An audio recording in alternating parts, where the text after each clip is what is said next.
everyone, my name is Gabby Delvalle. I'm an immigration reporter at Vice News. I primarily focus on the intersection between climate change and migration from Latin America. Oh, louder? Can you not hear me? Hi, sorry. And this is our panel on populism and environmentalism. I want to start by talking a bit about the climate march that happened last week, the climate strike. There were millions of young people all around the world who, took to the streets to both protest and galvanize other people, older people primarily, to do something about climate change.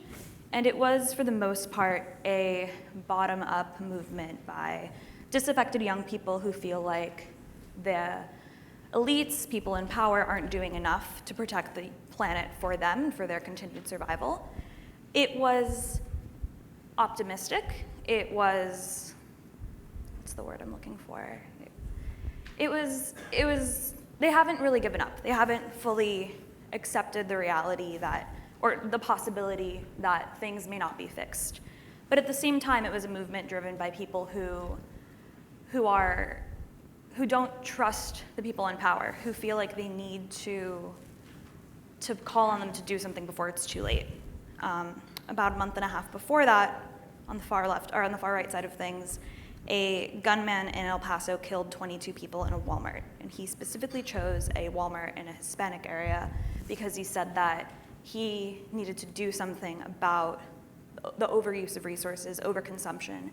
In a manifesto, he specifically talked about automation and climate change as two of the biggest threats to Americans, and he pointed to immigrants, in particular from Latin America, as being a threat to the continued survival of white Americans.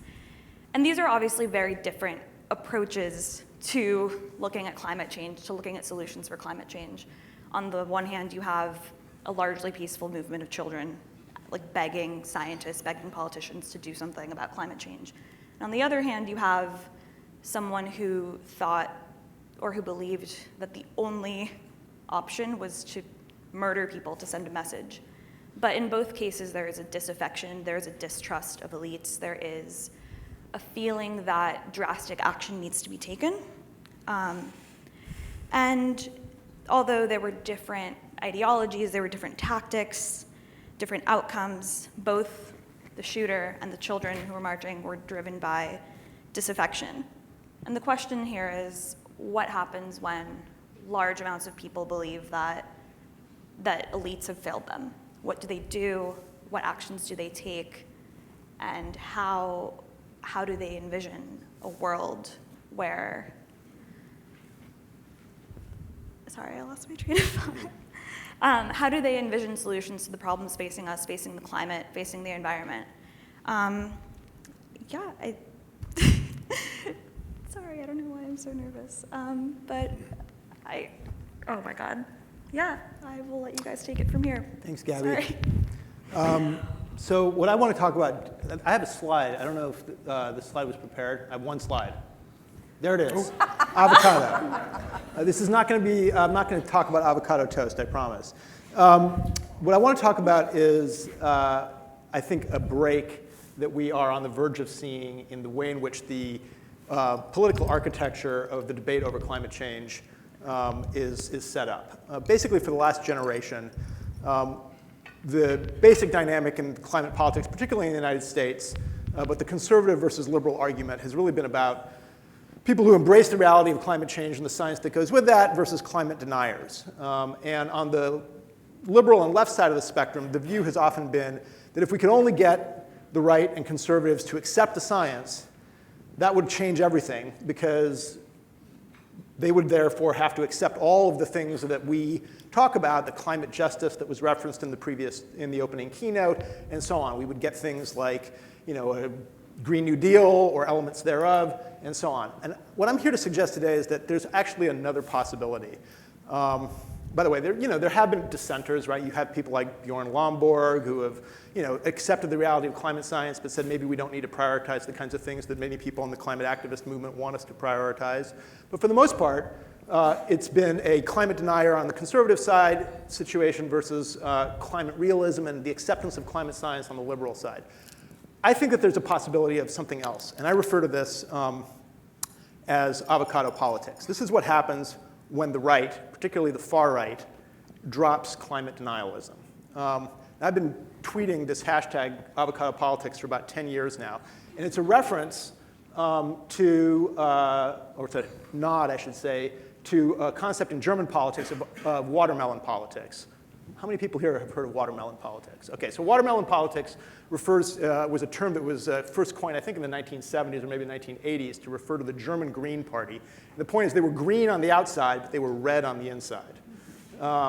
And there was a perception that environmentalism was really a stalking horse for a certain kind of socialistic or communistic politics. It was a label that was used sometimes to denigrate the Green Party and to suggest that this was just a vehicle for them to try to achieve the kinds of socialistic goals that they'd had all along, but through another kind of political and rhetorical means.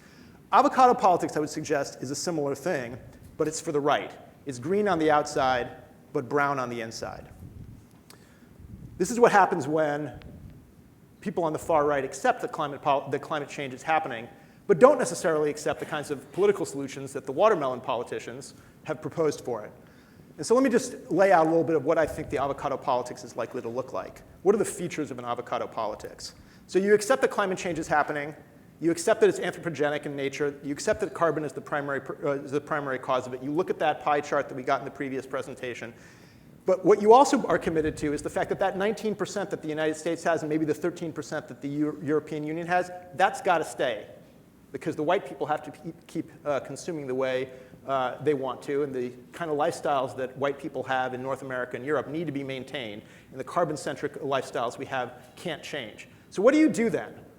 What's your solution if you're committed simultaneously to accepting the reality of climate change and anthropogenic climate change, and you want to maintain the size of those two wedges? Well, I think several things follow quite clearly. One is you begin to have an anti-immigrant politics. Or you find another justification for anti-immigrant politics. We all know that one of the fastest ways to make somebody a heavier consumer of carbon is move them from the third world to the first world. They're going to start having a much more first world lifestyle. They're going to start having a much heavier carbon footprint. So one answer is keep them where they are. I think it's also likely to be a resource grabbing and possibly militaristically resource grabbing kind of politics. Keep the resources for white people. I think it's likely to be anti-developmental with regard to the South. You know, one of the things people always say is, look how big that wedge for China is. It's got 23% now. A generation ago, they only had 3%. Let's move them back to 3%. And fourth, I think it's likely to be neo-eugenicist. And I say this because I actually have spent quite a bit of time looking at some of the right-wing sites that are embracing this kind of politics. Now, Gabby was referring to the shooter in El Paso a moment ago. But some of you have probably also read the manifesto from the Christchurch shooter earlier this year. He very much, and had a very cogent, I would say, view of the environmental politics. It wasn't the only thing that he put in there, but he used the environmental crisis and the rhetoric of environmental catastrophe and catastrophism as a justification for the kind of violence that he was perpetrating. So, and it's not just, you know, you might say unhinged extremists, like the people who go and shoot up churches or mosques or Walmarts. But you see this actually in contemporary discourse in a variety of different countries. People like in France, Renaud Camus, who is the coiner of the term the Great Replacement. He justifies resisting the Great Replacement, that is the replacement of white people in Europe by brown people and Muslims, resisting that, trying to keep immigrants out, explicitly in environmental terms. You have a Finn like Carlo Pentilincola, who advocates a kind of return to the land, but also couples that to a stridently anti-immigrant and racialist politics. And just this spring, the youth wing of the AfD in Germany, the far-right party in Germany, called for a mandatory one-child policy for everybody in the global south. Right? So these are policies that are actually being proposed, intellectuals and leaders in a variety of countries that are proposing this kind of avocado politics. I'll leave us with two additional thoughts on this. One is that I worry sometimes when I hear about the term climate crisis or climate emergency that we saw, for example, with the youth march last week. I mean, I talked to my own kids about this. I worry about that kind of rhetoric. If, in fact, we only have 12 years before the sky falls, that actually validates and empowers people who want to take extreme measures. And to suggest that the only kinds of extreme measures that are going to be taken are people on the left or Green New Deal types of extreme measures, I think is politically naive given where things are going globally. And so what I'd finally suggest is that we should be really careful what we wish for, because the end of climate denialism on the right is not necessarily going to produce a wave of progressive climate politics. I just want to ask you, what do you think is actually more quote-unquote realistic in the sense of actually feasible to implement? A kind of global co-fraternity around sharing resources and creating a Green New Deal at a global scale and getting all the different countries and all the different people in the world to agree on all the standards and all the processes we need to roll that out on the one hand? Or a politics that involves keeping all the resources for the people who already have them and shooting brown people who resist? I'm not so sure that the answer is A and not B, unfortunately. Thanks.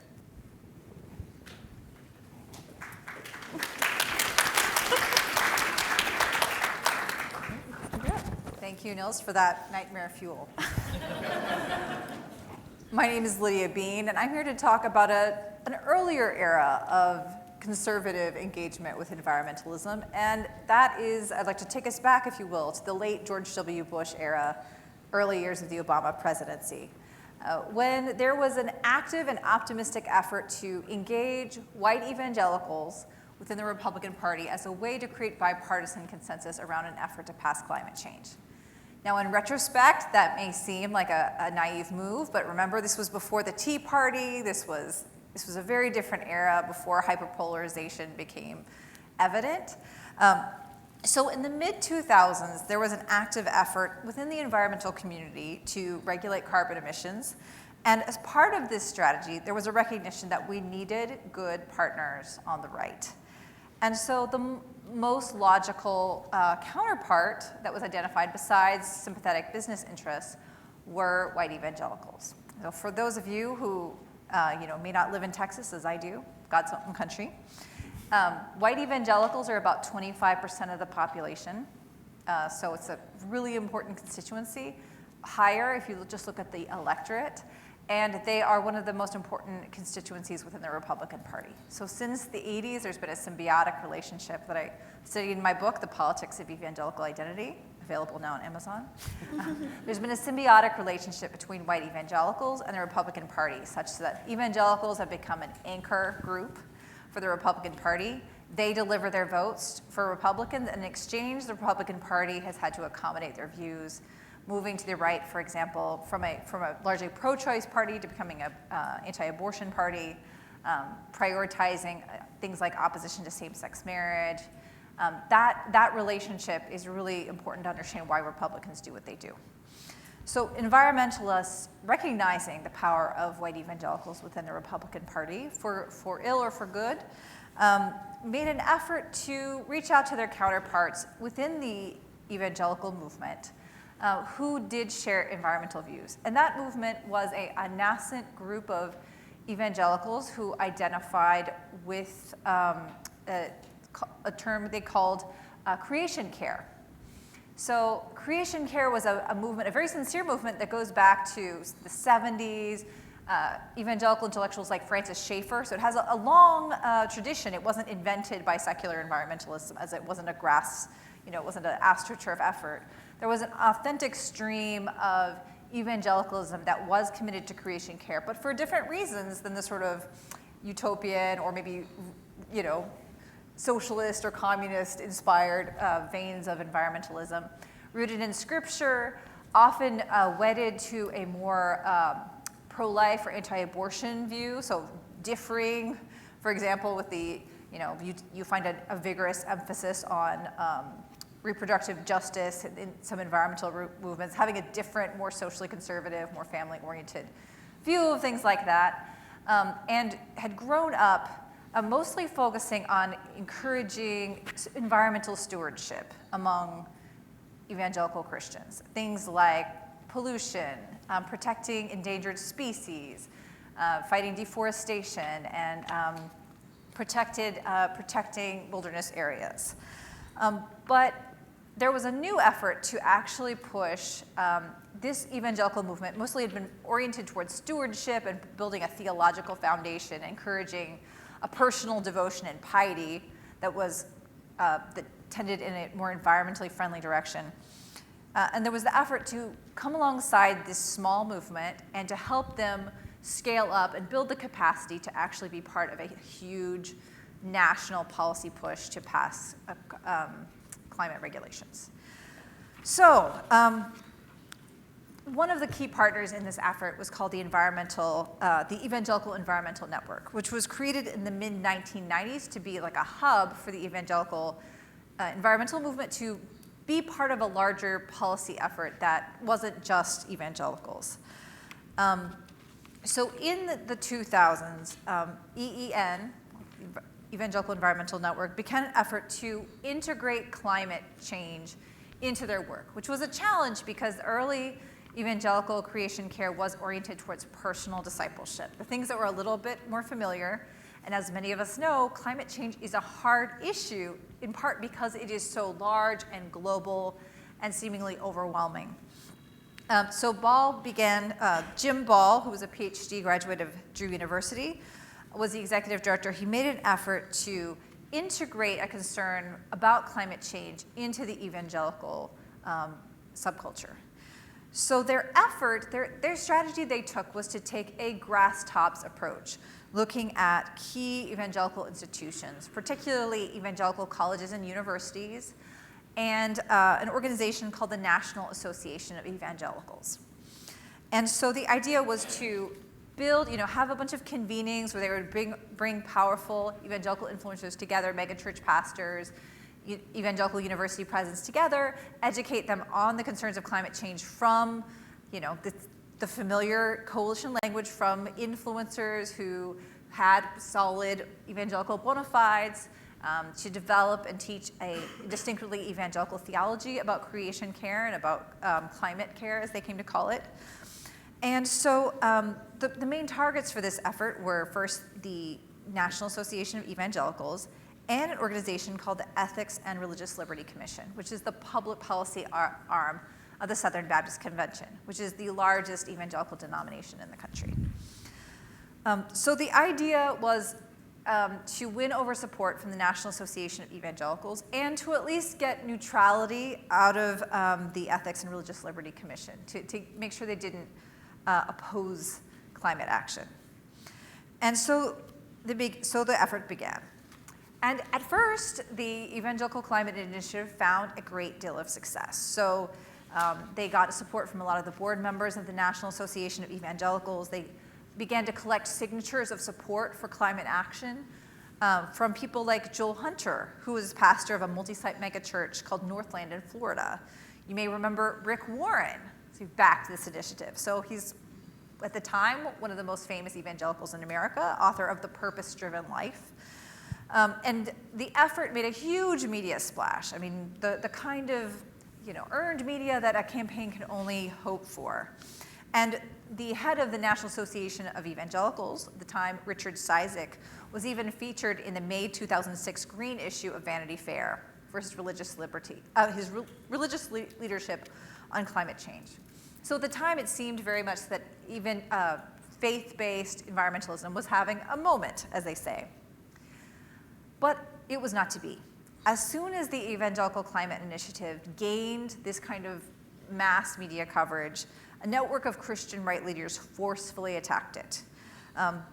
So this was led by a group called the Interfaith Stewardship Alliance, led by a very not well-known theologian named Kel Beisner, who was able to convene some of the greatest of the religious right, like Chuck Colson, James Dobson, Richard John Newhouse, and D. James Kennedy, to assert what they claimed was a long-standing orthodoxy in evangelicalism. It was not. That humans should exercise dominion over the earth, and that free markets were the best engine of ecological stewardship. And that this new effort to push an evangelical ethic of concern for climate change was a Trojan horse for secularism, demonic forces. There was a video course that they produced called Resisting the Green Dragon, which shows kind of like a monstrous green dragon that we have to keep the environmentalists from getting to our kids. To my knowledge, these resources, this Resisting the Green Dragon resources, were never actually shown in an actual church to any actual human beings. So the effort was not actually concerned for the formation of evangelicals, but rather to push back against this effort to promote environmentalism among evangelicals. So these attacks continued. To make a long story short, there was an effort to push Richard Cizik and some of the other allies of creation care out of the evangelical movement. There were threats made to young Southern Baptist leaders in the evangelical climate care movement. And their kneecaps got busted. So in retrospect, after the collapse of the 2008 efforts to pass climate change regulations, it became apparent what had happened. So as part of the Tea Party wave, there was a strategy on the right to push total noncompliance, non-cooperation with the Obama administration for everything to fail. So an unprecedented level of partisan opposition so that nothing would pass. And as part of this, it became essential that evangelicals not cooperate with any Democrats on anything. And so, though we don't have all the smoking guns, and no one is going to reveal to us how coalition maintenance works on the right, we were able to find a great deal of evidence that, in fact, a lot of the Christian right leaders who opposed creation care were not actually theologically concerned that environmentalism was a threat to their values. The concern was actually they were doing this as a favor to their allies on the right who wanted to maintain this united opposition to everything, including healthcare reform and climate action. And so as a favor to their allies on the right, these Christian right leaders busted some kneecaps to maintain the unity of the evangelical movement in opposition to everything Democrats wanted. So the evangelical climate care movement became a casualty to the strategy of hyperpolarization and opposition to the Obama administration. So in conclusion, what can we learn from this? We can talk a little bit more of this in Q&A, but one of the reasons why, in many ways, the failure of the climate care movement was overdetermined in retrospect. Hindsight is 20/20. But one of the reasons this movement was so vulnerable is because they adopted a very grass tops approach, where evangelicalism is very entrepreneurial, and people kind of venue shop to what kind of elites they want to. It's not like the Catholic Church where you have a clear hierarchy. And one of the challenges of this evangelical creation care movement was that they'd chosen to focus on Christian colleges and universities, on these kind of organizations of organizations like the National Association of Evangelicals, which meant the organizing was very thin, and it made them very vulnerable, being grass tops, to these very grass tops oppositions that could intimidate some of the key elites they were trying to sign on as signatories.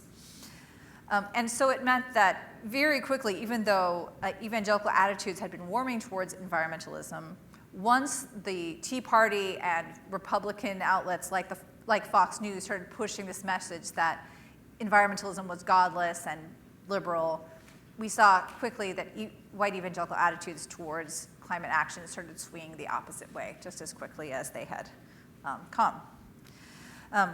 So after 2005, sadly, opposition to climate action and climate denialism became even more entrenched as part of the evangelical perspective on politics. So whereas there had been an opening earlier, there had been a lot of openness to environmental concerns within evangelicalism, after the Tea Party wave, after this, the strategy of absolute opposition to the Obama administration was adopted, we saw white evangelicals consolidated in their suspicion towards environmentalism.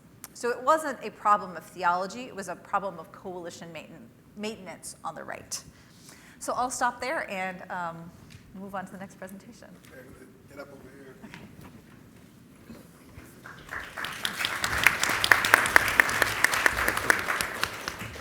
Good. And which one do I push?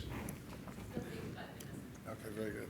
I want to thank the Breakthrough Institute for having me here, and I've been coming now for many years to Breakthrough, and really what my talk about is what I see as a strategy moving forward, or one possible strategy moving forward for eco-modernism and to advance the goals that we'd like to advance. You can see all the way up in the corner there you have Teddy Roosevelt, and I tried to line these things up in a stream.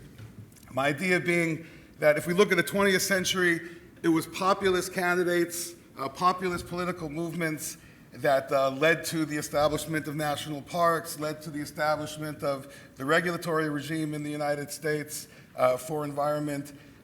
Looking forward, I think the policies, and in terms of breakthrough policies, I have two things here. I have the nuclear with the whale in front, right? So that's a clean future. There's no carbon in that picture. And the meatless meat and modern agriculture and those advances. So those are the policies we'd like to see in the future. What I'd like to talk about is the politics, the beliefs, the messaging that are going to get us there. And that's what populism and environmentalism meant to me. And I know it means different things. It's a pretty broad subject, and it means different things to different people. Oh, okay. Okay, so first, I'm going to start with a definition. I'm not on the side of the avocados, you know. I'm not on the side of the brown shirts.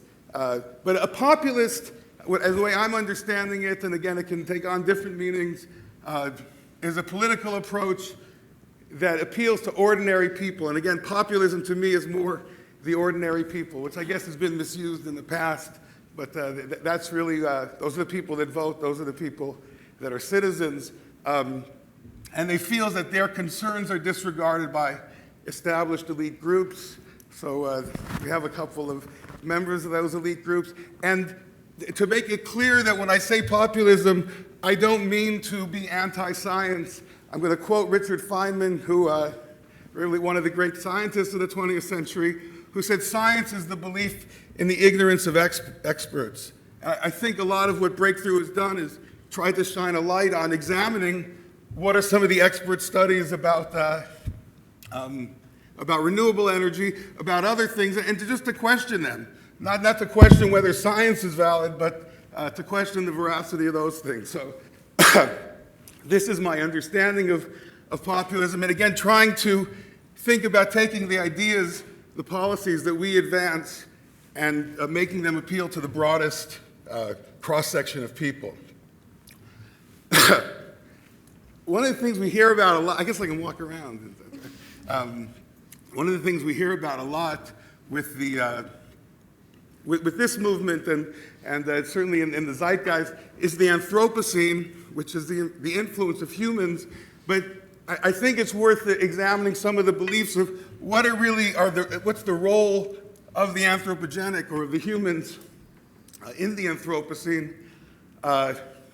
From a populist perspective, I'm going to argue, again, thinking of populists as ordinary people, humanity exerts unprecedented influence on the planetary environment. You have here the CO2 in the upper atmosphere, which is measured in Hawaii, which has clearly grown. However, what populism or what I would say is something that's not necessarily accepted, or what they do accept is that humans cannot control planetary outcomes. So the fact that humans influence the Earth can be something that we accept and that we should limit our damage, but the notion that humans can control how many degrees the planet Earth will warm in how many years is really not something that we can do, and we can't control the behavior of the billions of people that will determine that or will be part of determining that. I think the other aspect of populism that has to be examined in light of the Anthropocene is where individual human rights play a role in thinking about collective outcomes. I think some of the breakthrough work in rural India, for instance, has advocated for the rights of individual citizens over the achievement of a national environmental standard.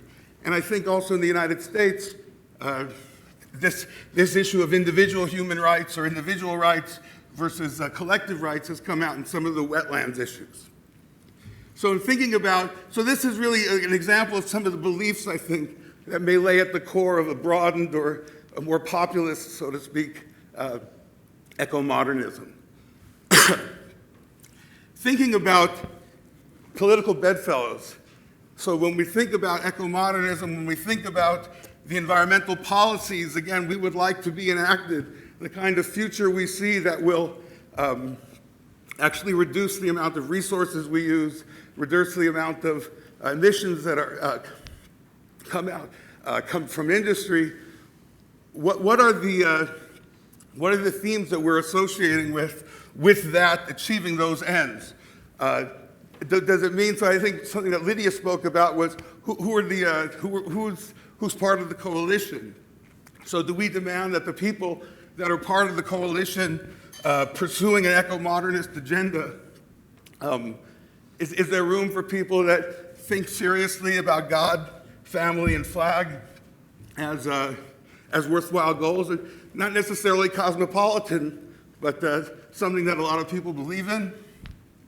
And I guess on the other side of that, who are the allies of the climate change movement, and what does it require? Does joining the climate change movement require taking on a number of other political positions that may or not actually expand the base?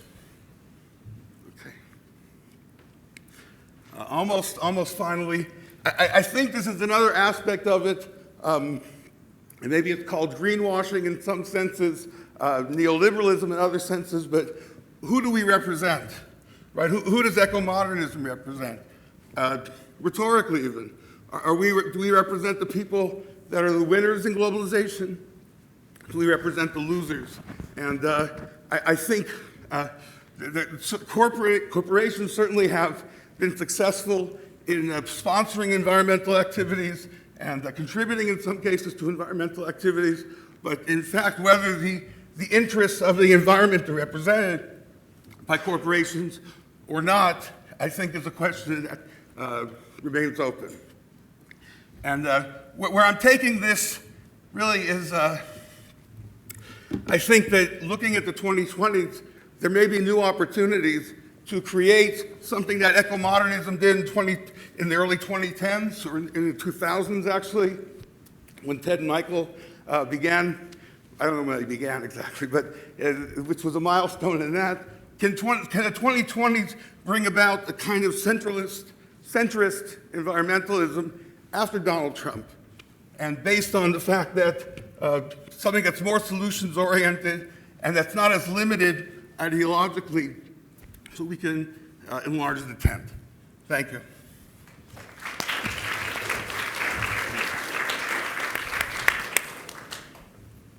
Thank you. I think that raises a really interesting question about whether it's too late to unite maybe evangelicals and leftist or liberal environmentalists. Do you think it's too late? And if not, what needs to be done to create these coalitions again, or for the first time? We're definitely working in a more difficult environment. You can't just like pretend that it's 2001, like pre-Tea Party world, pre-alt-right world. I think that to move forward, I think what we learned from the last round of evangelical creation care is that the work has to be much deeper. And one of the challenges in the last round is that environmental funders who were able to help evangelical creation care scale up quickly, because by the way, a lot of the big money in evangelicalism comes from big oil. It's this, there's been this symbiotic relationship between big oil and evangelicals, and like Billy Graham was bankrolled by a lot of Texas oilmen. So one of the challenges in evangelical climate care is finding funders.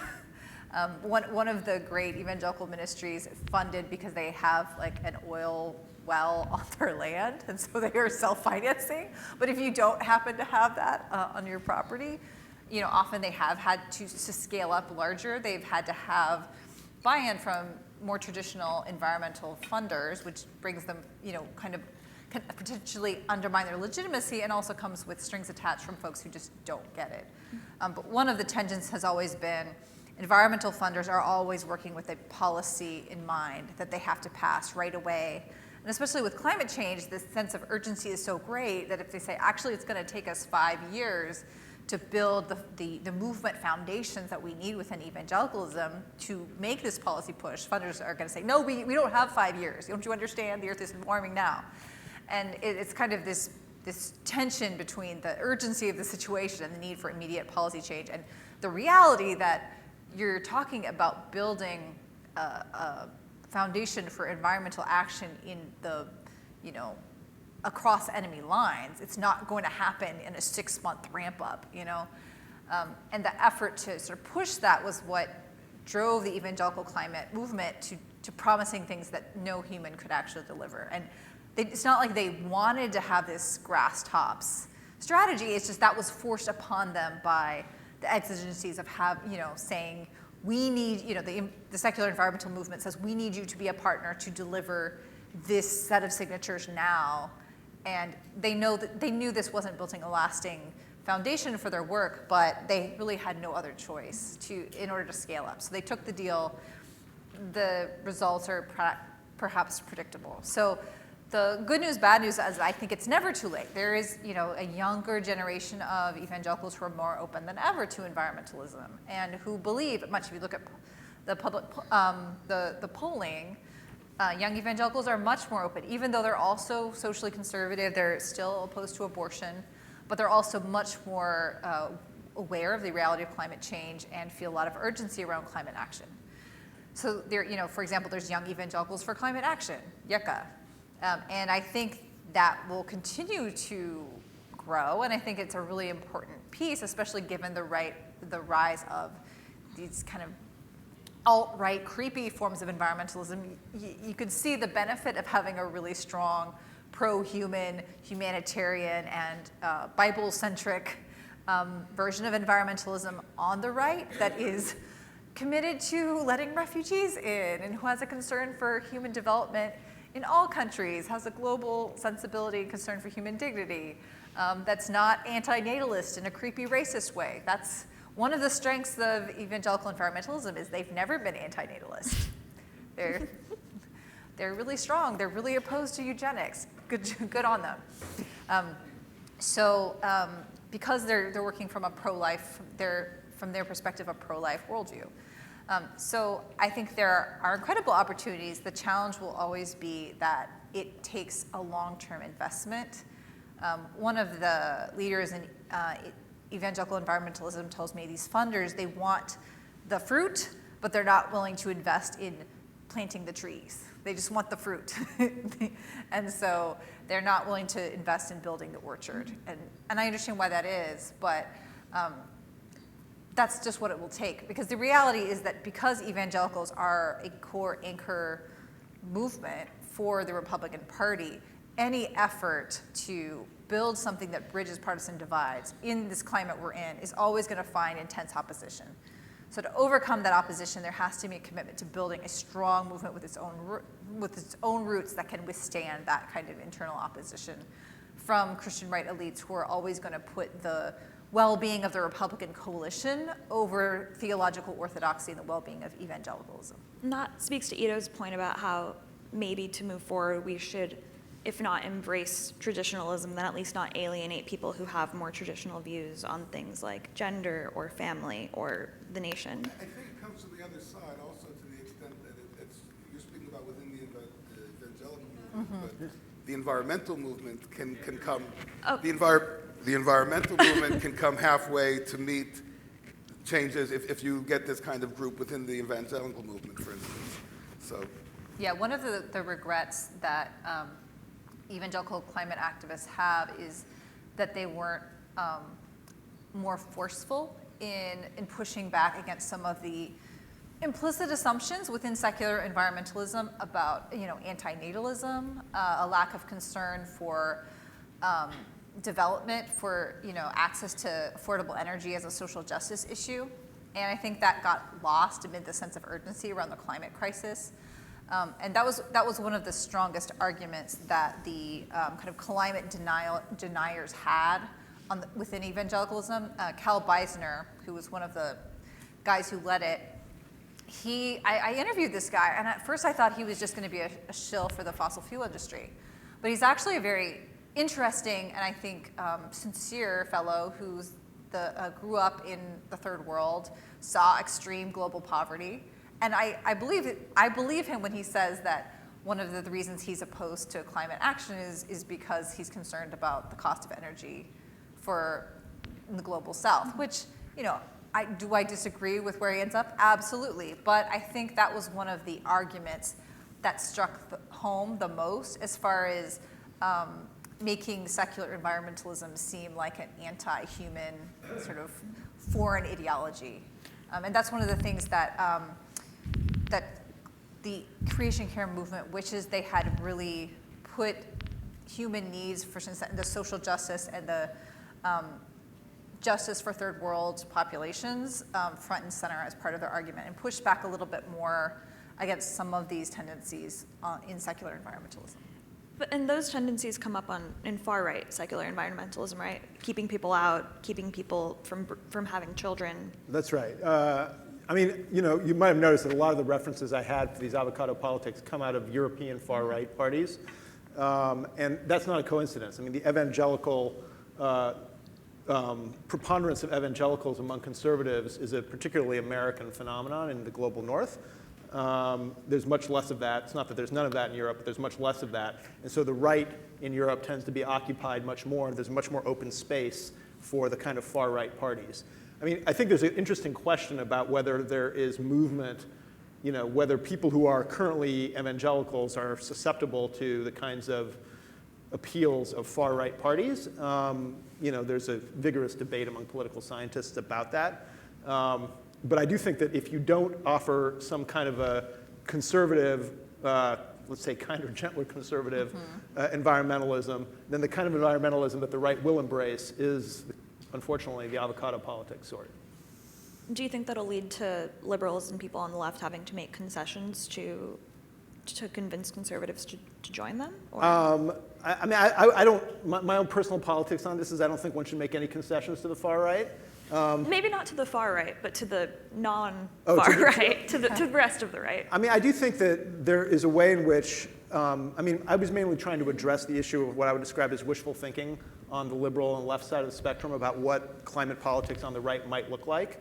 But I do think that there are all sorts of ways, and I think you've done a good job of laying out some of the ways in which one could engage in outreach to evangelicals or other people on the conservative side of the spectrum. I do think that some of the rhetoric around Green New Deal, for example, even the term New Deal, the New Deal is a term that's anathema on the right. It's literally, I don't know if they've got a green dragon for the New Deal, but there's a definite sense that, if you want to try to win over conservatives, don't name your movement after the thing that they think is the worst thing that happened in the 20th century. And that's even before, that's just a branding issue before you get into any of the details, right? If you look at the laundry list of things that were being advocated for by the Young People's March last week, it's a laundry list of wishes of the left and liberal and woke political movement in this country. It's just not something that's possibly going to appeal to people who are conservatives. That's not an argument against those things per se, but if you want to engage in broadening of coalitions, that's not the way to do it. And do you think the Green New Deal, regardless of the name, is a populist political project, or do you think it's something else? Well, I hate to, I try as a rule not to attack the structuring or the framing of a panel, but I don't love the term populism in general. I think it's kind of a theoretically thin concept. I thought that you did a nice job of describing it. Populism, to me, is anti-elitism. And the issue with populism is that the political valence of it depends entirely on which elites you're choosing to attack. It's one thing if you say you want to attack rapacious business leaders or Wall Street and you call that populism. It's another thing if you want to attack Jews and you call that populism. It's another thing if you want to attack scientists and intellectuals and professors and you call that populism. It's another thing if you say corrupt political elites and you call that populism, right? All of those things strike me as coming from pretty different political places. And the only way the concept of populism to me is useful is if you believe, and there's not much evidence for it in my opinion, based on what I've seen, that people who are anti one kind of elite are likely to be easily swayed to be anti another kind of elite. The kinds of people who are, anti-elitists in the Tea Party sense are very unlikely, it seems to me, to turn around and become, anti-Wall Street and anti-corporate in the next, and anti-corporate elites in the next moment because they just get, a different kind of populist appeal to them. So I'm not sure I think the term is super useful. I think it's much more useful to think of things in terms of coalitions of particular policy agendas, which then necessarily have some elites that they support and some elites that they're against. The notion that you can get rid of all elites is an anarchist fantasy. Well, I don't know where experts fit in with the elites. I mean, I guess the experts are elites in some way, or, right. or one group of elites. So maybe it could be focused on populists from this perspective. The environmentalist perspective is at least questioning the experts.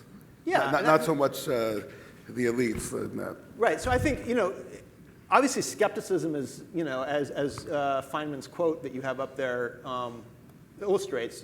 Skepticism is an inherent part of the scientific enterprise. The question is when you then just reject, what I see as the populist reaction against science is not just to say I'm skeptical of the data. It's when you start to question the bona fides of the sincerity and the good faith with which the scientists are engaging in their activities that you verge into something else, where you say, oh, climate science is just a big con to get more money for the scientific research, right? It's all just a bunch of nonsense. That's what I think of as populist anti-science, right? I think there's another way in which one can be populist in the sense that one is skeptical about whether the solutions that are being proposed by the elites who are interpreting that science, right, the political, the business leaders, that's a different kind of populism where you might say, oh, I don't actually think that what the solution should be is, a Green New Deal or a socialist government, right? You could, but then you end up with the kind of populism of the avocado politics sort, and that's not necessarily. I mean, there's an element of anarchy in it, but the notion that the elites or that experts can't determine what is best, and then cause that to happen is part of the populism as well. So there's a difference in governance. So, for instance, in Europe, you have the idea that there are experts and that there's an expert class that will determine what's best for everyone is an un-American notion, I would say. Although the environmental movement seems more wedded to that notion of governance than discovering another one. So in that sense, populists are fundamentally against an elitist type of governance. So I mean, look, my own view on this is I'm a total elitist when it comes to empirical matters. Okay, there are such things as scientific expertise. That determines what the facts of the world are. But everybody knows you can't get from is to ought. And so it's not clear to me at all that the elites, and this is one of the things that happens with climate scientists. They say we can tell you what's happening, but many climate scientists have been reluctant to get into the policy game because they feel like that's not my expertise. My expertise is figuring out, what the carbon emissions rates are and modeling what that's going to mean for, glacial melt or whatever it may be, right? And what the policies should be, those things should come out of democratic politics, right? And it's when the elites assert that, oh, we know the facts and therefore we get to decide what the policies are, that's where you end up getting a backlash. Mm-hmm. And when they're associated with a slew of policies that may not have anything to do with climate. Exactly. But what about when you have people who, regardless of what they actually believe, are using things like the Green Dragon to convince people that climate change isn't an issue, even if it's not something that they actually think? It's just to play to their, not to their base, but to their donors, I suppose. Then what happens? Then you have the reality we live in today.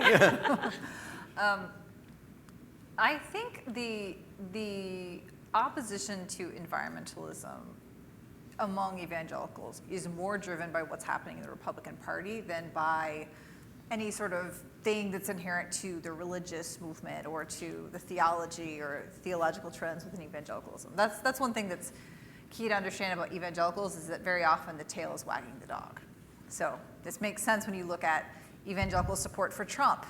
Is it because evangelicals decided that Trump was the most godly man who they wanted to lead this country? It's like, no, it's because Trump became the Republican nominee, and whoever Republicans nominate to be the nominee has to be baptized sort of retrospectively as the evangelical champion, and reasons have to be invented. So, when the nominee was Mormon, evangelicals or a member of the Latter-day Saints a bunch of evangelical organizations, including the Billy Graham Association, had to go and scrub their websites of all the anti-LDS rhetoric that they had. Like, oh, we've retconned.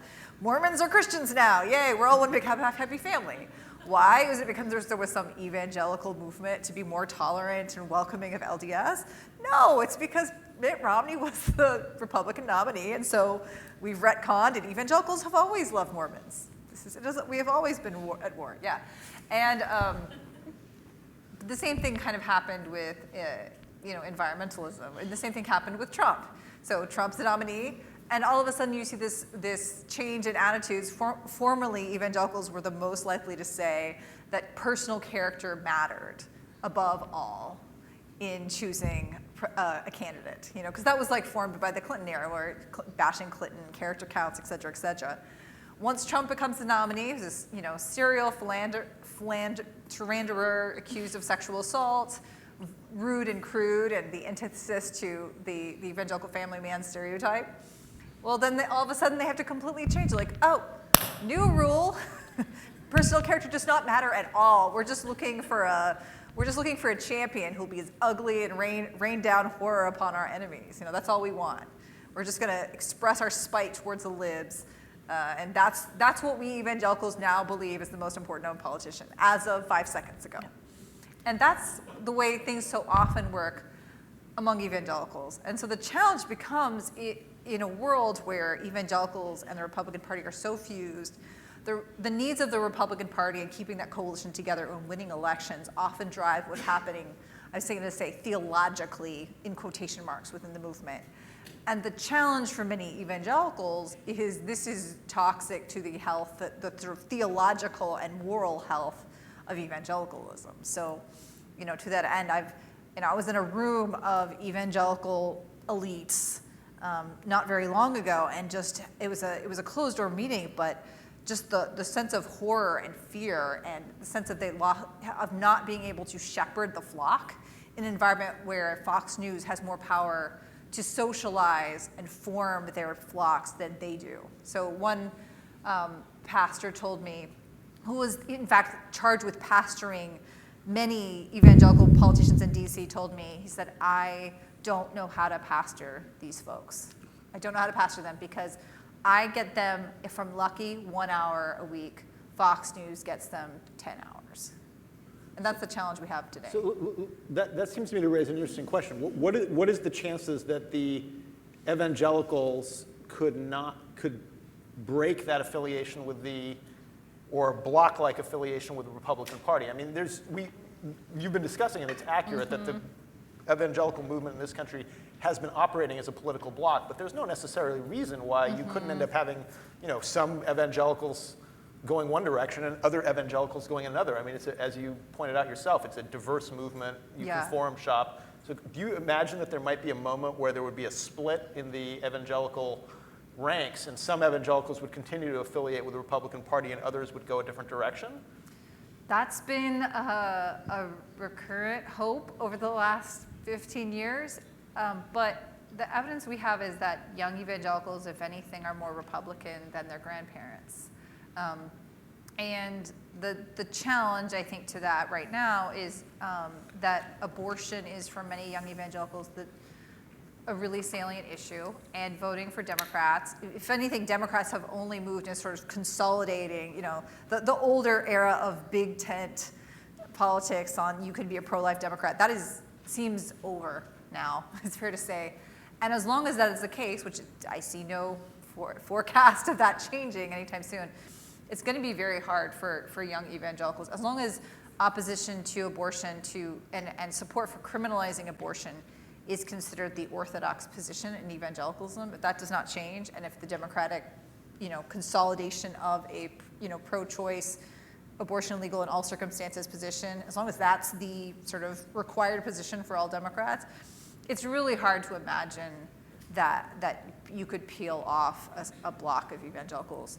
The only exception may be, we see this a lot in Texas, a lot of Latinx evangelicals are really distancing themselves from the Republican Party, and it's still, abortion and social issues are still a challenge for them becoming true Democrats, but in an environment where white supremacist gunmen are quite literally hunting brown people at Walmarts, I think that creates enough tension to break with the Republican Party.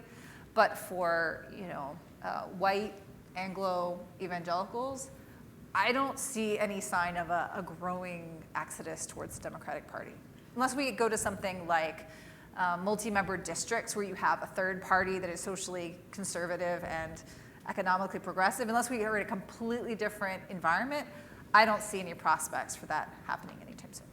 Do you think they have political power, at least the young evangelicals for, I forget the acronym, but the Climate ones, Action, yes. YECA. Do you think they have enough political capital to at least convince Republican leaders to take some kind of action with regards to climate change in the environment, or do you think that they're gonna give that up in favor of things like abortion policy?